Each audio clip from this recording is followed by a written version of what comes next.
Have you ever wondered what things could lie below the surface of the ground or oceans in remote and ancient places? Some very strange things have been discovered that have led to incredible surprises from the past, including ancient civilizations that possessed some very advanced technology. And after seeing some incredible ancient marvels of architecture and engineering, some are wondering where the technology came from. So grab your passport and get ready to go on an adventure to see some incredible things. Qanats of Gonabad, Iran. Beneath the dusty deserts of Iran lie ancient water tunnels which are called Qanats. These 3,000-year-old aqueducts have been called marvels of engineering, and many of them are still in use today. During the Iron Age, when water was found in an elevated place by surveyors, workers would then cut long, sloping tunnels from the source of water to where it was needed. Holes along the tops of the tunnels were cut to release dust and provide air to the workers who dug the Qanats by hand. Some of these tunnels stretch 40 miles long. In fact, the combined length of the thousands of tunnels is about the same distance between Earth and the Moon. At the end of the tunnels lie vivid oases. The construction of the Qanats wasn't an easy task as they had to be built with great precision. The angle of the tunnel's slope had to be steep enough to allow the water to flow freely without stagnating. But if the tunnels were too steep, water would flow with too much force and erosion would collapse the tunnel. The Qasbe Qanat of Gonabad, which is also called Karis Kai Khosrow, is one of the oldest and largest Qanats in the world. It was built between 700 and 500 BC. Located in Gonabad, Iran, this Qanat contains 427 water wells with a total length of 67.5 miles. Some of the unique features of this Qanat is its ancient construction method, management system, and structural technique. You might think that it makes sense to start at the water source and dig the tunnel down. However, this Qanat was built starting at the bottom where the water was needed and digging the tunnel upward to the source. Of course, this method is an incredibly difficult task which required precise navigation calculation, not to mention the very demanding desert working conditions. The Qasbe Qanat is the deepest Qanat in Iran. During the Persian period, water clocks were also used and were the most accurate and commonly used timekeeping device for calculating the amount of time that a farmer must take water from the Qanats of Gonabad. In the year 2005, the Iranian government and UNESCO signed an agreement to preserve these engineering marvels and protect the knowledge and experience in regards to Qanat technology.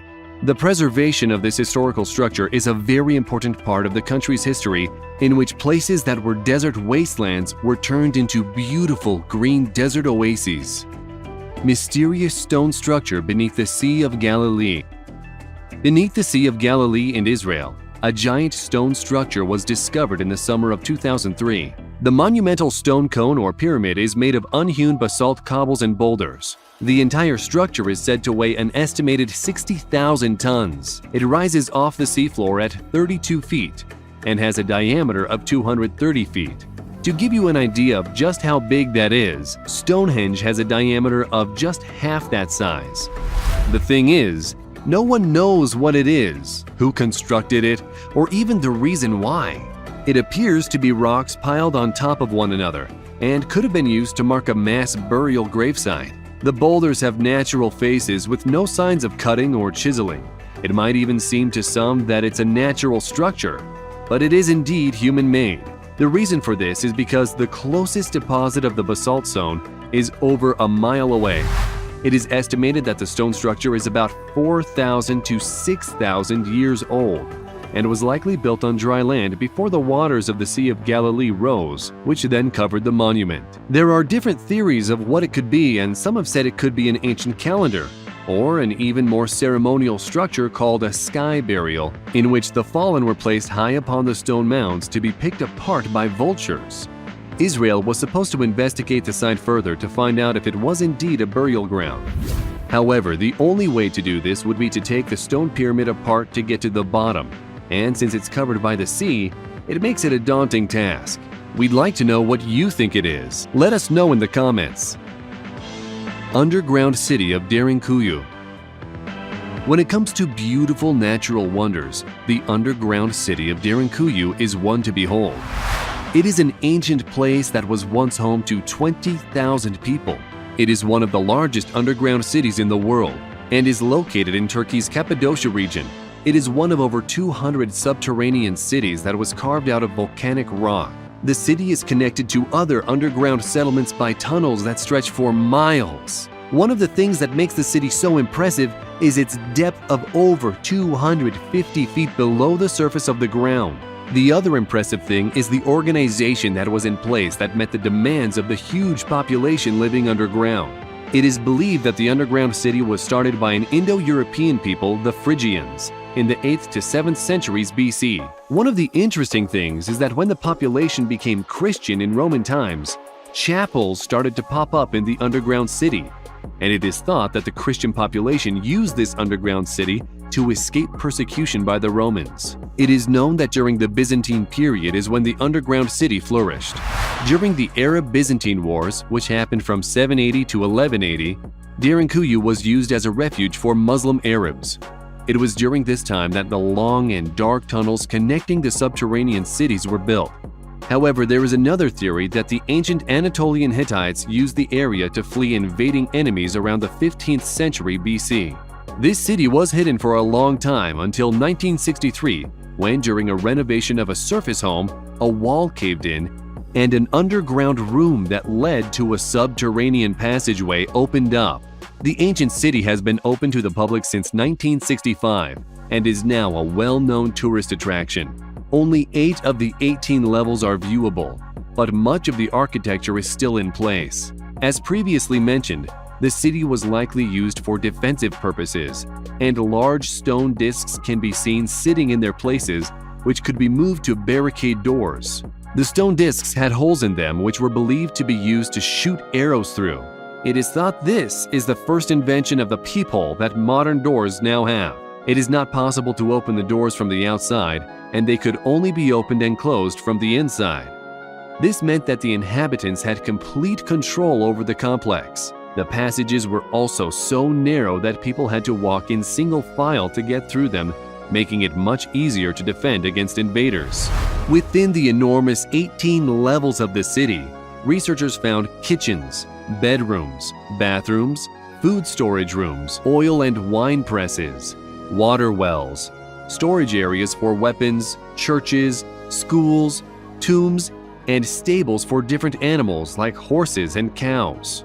More than 50 ventilation shafts brought in fresh air from above, and those connected to thousands of smaller air ducts that took fresh air throughout the city. Some archaeologists believe that there is a 5-mile-long passageway that connects Derinkuyu to another city called Kemakli. The city had its own water containment system, and none of the wells linked together, nor did any of them go to the surface. This protected the inhabitants from intruders who might have thought to poison the water system from the outside. It might also be worth mentioning that Derinkuyu protected its inhabitants from extreme weather, which was very hot in the summer and extremely cold during the winter, in which temperatures fluctuated wildly. The temperature underground was found to be a stable year-round 55 degrees Fahrenheit, which was ideal for keeping the animals cool, keeping the water fresh, and also keeping all food fresh and cool. Derinkuyu is an amazing place and gives any traveler a glimpse into what it was like living in ancient times. Ethiopian rock churches of Lalibela. Lalibela is a famous place that is known for its 11 medieval churches, of which all are cut into the very rock that surrounds them. These incredible structures are said to have been carved out of rock during the 25-year reign of King Lalibela. However, many archaeologists say that it wasn't possible the churches were built in a 25-year period. The inside and outside of the churches are carved from soft volcanic rock, and their architecture is incredibly diverse. Some of the churches stand as giant blocks in deep pits, while others are cut into the face of a mountain cliff. The story of how the churches were constructed is interesting in that when the workers were finished for the day and had put down their tools, the angels came and worked the night shift and, being angels, worked twice as fast as the human workers. This is what many believed, but some of the oldest rock-hewn features may date back to the 7th and 8th centuries. It is also said that the angels were the ones who came and asked Lalibela to build the churches, and both the men and the angels worked together. All 11 of the churches are arranged into 2 groups and are connected with passageways that are 36 feet deep. All of the churches were built by laborers that dug down into an outcrop and carved a trench around a single giant block of rock. Even though they stood against the ravages of time and harsh weather, many of the main churches are now protected from the elements by sheet metal and metal supports, which were built by UNESCO. If you are interested in seeing some incredible ancient architecture, these 11 medieval churches should definitely be on your travel list. We hope you enjoyed the video. Let us know in the comments which one of these places was your favorite. If you liked the video, then don't forget to subscribe and turn on notifications so you will be the first to know when a new video comes out. Thanks for watching, and we'll see you next time.